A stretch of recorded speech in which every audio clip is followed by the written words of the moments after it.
An island of roughly 21 square kilometers, 42 kilometers south of the equator, whose entire interior is a field of bare limestone spires. Roughly 80% of the land surface has been rendered effectively uninhabitable. Around 12,000 people live in a thin ring along the coast because there is nowhere else to live. This was done on purpose. Phosphate mining briefly made Nauru one of the wealthiest places per capita on Earth. When the phosphate was gone, the country started selling the only thing it had left, its sovereignty, piece by piece.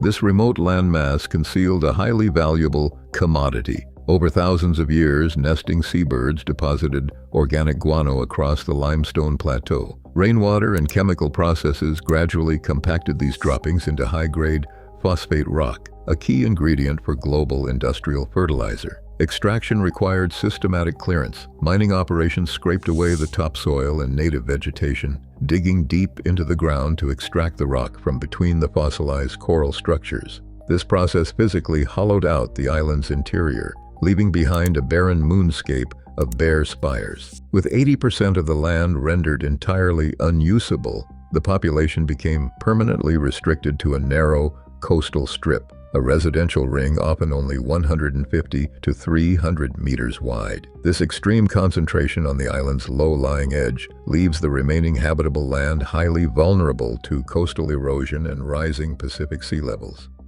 This deliberate destruction of the interior briefly made Nauru one of the wealthiest nations on Earth. During the 1970s, per capita gross domestic product ranked among the highest in the world, with wealth exceeding $30,000 per person. But the rock was finite. By the early 2000s, the primary deposits were completely empty, and the sovereign wealth fund was collapsing. The country was left with a hollowed-out island, little arable soil, and no viable domestic industry. With the physical resource gone, Nauru turned to its only remaining asset, its legal existence as a country. Under international law, the state possessed sovereign rights. It held a seat at the United Nations, the authority to issue passports, a national flag, and the power to sign international treaties. Over the next 30 years, Nauru broke these state functions into individual commodities, selling its sovereignty piece by piece to the highest bidder. Physical extraction ended. The era of regulatory and diplomatic arbitrage had begun. German colonization began in 1888, followed by Australian administration after the First World War. For decades, foreign powers extracted the island's soil to fertilize their own fields. That arrangement ended on January 31, 1968, when Nauru gained independence. The first president, Hammer de Robert, moved to secure public control over the island's resources. His administration nationalized the mining operations under the state-owned Nauru Phosphate Corporation. By the early 1980s, these mining operations had accumulated phosphate revenue estimated at around 2.5 billion Australian dollars, for a population of only a few thousand people. This was an extraordinary influx of wealth. To preserve this income against the inevitable depletion of the phosphate rock, the government created the Nauru Phosphate Royalties Trust in 1970. This institution functioned as a sovereign wealth fund. It collected a percentage of every ton of phosphate sold and invested those royalties in global markets. The plan was to generate a permanent stream of investment income that would support the national budget long after extraction ended. By 1991, independent audits valued the trust at roughly 1.3 billion Australian dollars. In theory, the strategy was responsible, but the execution would dismantle it. The trust purchased a portfolio of hotels and office towers across Melbourne, Sydney, Hawaii, Guam, Fiji, New Zealand, and the Philippines. Its flagship asset was Nauru House, a 52-story office tower that came to symbolize the island's sudden windfall. To connect these global properties, the government financed heavily subsidized state enterprises, including Air Nauru and a national shipping line, which drained millions from the public coffers. In 1993, the trust also spent 4 million Australian dollars to finance Leonardo the Musical, A Portrait of Love, a West End theater production about Leonardo da Vinci's love life. The show closed after a few weeks of critical reviews, leaving a small deficit on a balance sheet already weighed down by much larger structural losses. The true threat to the fund was systemic leverage. The government repeatedly borrowed against its international real estate to fund annual state spending. By the early 1990s, the trust was forced to consolidate these mounting debts into a single, high-interest loan from General Electric Capital Corporation for approximately 236 million Australian dollars. Nauru could not meet the scheduled repayments. General Electric placed the assets into receivership, seizing and selling Nauru House, along with properties in Sydney, Melbourne, and overseas to satisfy the debt. This financial eviction coincided with the end of the resource itself. Commercially viable mining collapsed in 2002 as the primary phosphate deposits were fully exhausted. By 2004, the trust's value had fallen from its 1991 peak of $1.3 billion to roughly 300 million Australian dollars. Nauru had spent its only physical asset and had nothing left to show for it. To survive, the state began to market its regulatory jurisdiction. With its physical revenue base exhausted, Nauru turned its regulatory jurisdiction into a commodity. The cabinet authorized the state-owned Nauru Agency Corporation to market offshore banking licenses to foreign buyers. An offshore bank operates outside the depositor's home country, offering tax advantages and privacy. The agency reportedly issued nearly 400 licenses. These were paper entities. They maintained no physical offices, counters, or staff on the island. The official register listed only names and mailing addresses with no meaningful reported verification of beneficial ownership, the actual individuals who owned or controlled the funds. To move money, these paper institutions relied on correspondent banking. This setup allows a registered shell company in Nauru to route transactions through larger established foreign banks, gaining entry to the global dollar system. This access created a massive conduit for unregulated capital. According to a former deputy chairman of Russia's central bank, an estimated $70 billion of Russian criminal proceeds flowed through Nauruan bank accounts in 1998. This estimated sum was roughly 700 times the island's annual economic output.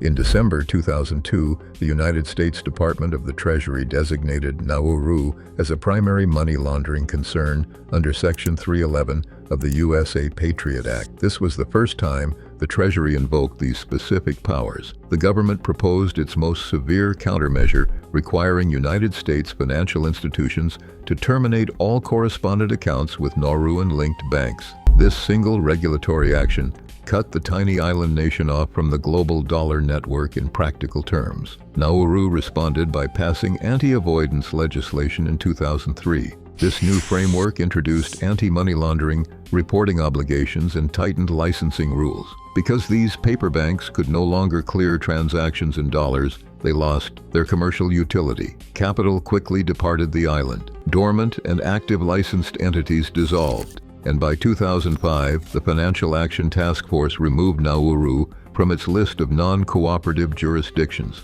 The banking experiment demonstrated a recurring national pattern. The state leased out a saleable regulatory function until outside pressure forced a shutdown. With the offshore financial market closed, the government turned immediately to its next commodity, its diplomatic signature.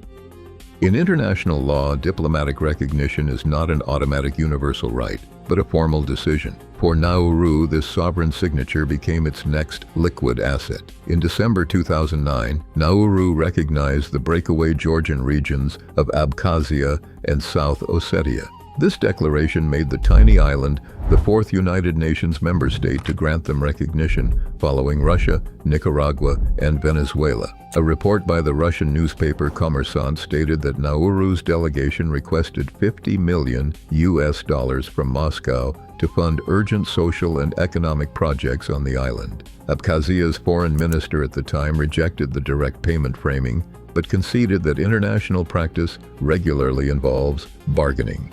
This ledger of diplomatic recognition also dictated Nauru's relations with East Asia, creating a multi-decade bidding process. From 1980 to 2002, Nauru recognized the Republic of China, commonly known as Taiwan. In July 2002, the government switched its alignment to the People's Republic of China in Beijing, only to return its recognition to Taipei in May 2005. The final shift occurred on January 15, 2024, exactly 2 days after Taiwan's presidential election. Reports indicated that Nauru requested $83 million from Taipei to sustain local operations after Australia declined its usual funding. When Taiwan refused the transaction, Nauru immediately severed relations. Regional news agencies reported that Beijing countered with an estimated offer of roughly 125 million Australian dollars spread over several years. Within 48 hours, Nauru restored diplomatic ties with the People's Republic of China. In 2001, Nauru began selling access to its physical territory, converting its land into a new type of sovereign commodity. The government permitted Australia to establish an offshore immigration processing center for asylum seekers intercepted at sea. This operated as a long-term territorial lease, distinct from previous diplomatic alignments. The state leased out the right to operate inside its borders. The financial scale of this arrangement became the foundation of the national budget. For the 2024 to 2025 fiscal year, Nauruan government forecasts projected approximately 135 million Australian dollars in revenue directly from the Australian processing operations. Financial reports indicated that this hosting arrangement represented more than half of Nauru's total government income. The funding was divided into distinct, legally binding streams. In December 2024, the two nations signed a bilateral treaty. This agreement pledged 100 million Australian dollars in direct, unconditional budget support to Nauru spread over 5 years. The same treaty provided an additional 40 million Australian dollars specifically earmarked for security and infrastructure upgrades. A separate agreement finalized in 2025 extended the timeline even further. This arrangement earmarked roughly $1.6 billion over 3 decades to fund the long-term resettlement of up to 354 former detainees on the island. The figures were disclosed in the official treaty text released by the Australian Department of Home Affairs and the Nauruan Ministry of Foreign Affairs. This multi-decade structure shifted the entire economic reality of the island. With the interior hollowed out by mining and the banking sector closed by international sanctions, the state secured its survival through geographic utility. The country's largest industry was being a place where another country's problems could be legally located. Nauru leveraged its legal status to act as a sponsor, a role distinct from claiming ownership of the seabed floor. In this capacity, the country sponsored Nauru Ocean Resources Incorporated, a subsidiary of the Canadian firm, the Metals Company. The entity held exploration rights in the Clarion-Clipperton Zone, a vast stretch of the Pacific floor between Hawaii and Mexico. Resting on this seabed are trillions of polymetallic nodules, potato-sized rocks, rich in nickel, cobalt, copper, and manganese. In June 2021, Nauru invoked an obscure procedural clause under the 1994 United Nations Convention on the Law of the Sea Implementation Agreement, known as the 2-year rule. This notification forced the International Seabed Authority to either finalize environmental and mining regulations within 24 months or consider commercial operations under whatever provisional rules existed. The deadline expired in 2023, with no regulations finalized. While the global regime remained stalled, Nauru signed a reported revised sponsorship agreement in May 2025. Through a single administrative trigger, a nation of 12,000 people had successfully forced a deadline on the entire global ocean regulatory regime. On January 1, 2025, the government opened a commercial register for its newly launched Economic and Climate Resilience Citizenship Program. This setup sells citizenship by investment, translating legal statehood into a commercial transaction distinct from a visa or a destination's entry decision. The initial required contribution was $105,000 for a passport advertised as offering visa-free access to 89 destinations. The state later established a flat price of $115,000 alongside a promotional rate of $90,000. First-year financial projections estimated about $5.7 million in revenue from roughly 66 approvals. The stated long-term ambition was to generate about $43 million annually, representing 19 to 20% of total government revenue. Reports indicate that more than 120 citizenships have already been granted under the new program. The state earmarked these proceeds to relocate about 90% of local families and key infrastructure to higher ground, safe from rising tides. The first phase of this climate adaptation project was estimated to cost above $60 million. This program follows a historical precedent. In the 1990s, Nauru ran an earlier passport by investment scheme that sold diplomatic and ordinary passports for cash. In 2003, 2 men alleged to be Al-Qaeda members were arrested in Malaysia carrying Nauru passports. The government claims current vetting uses a strict 4-stage process that excludes applicants from high-risk countries.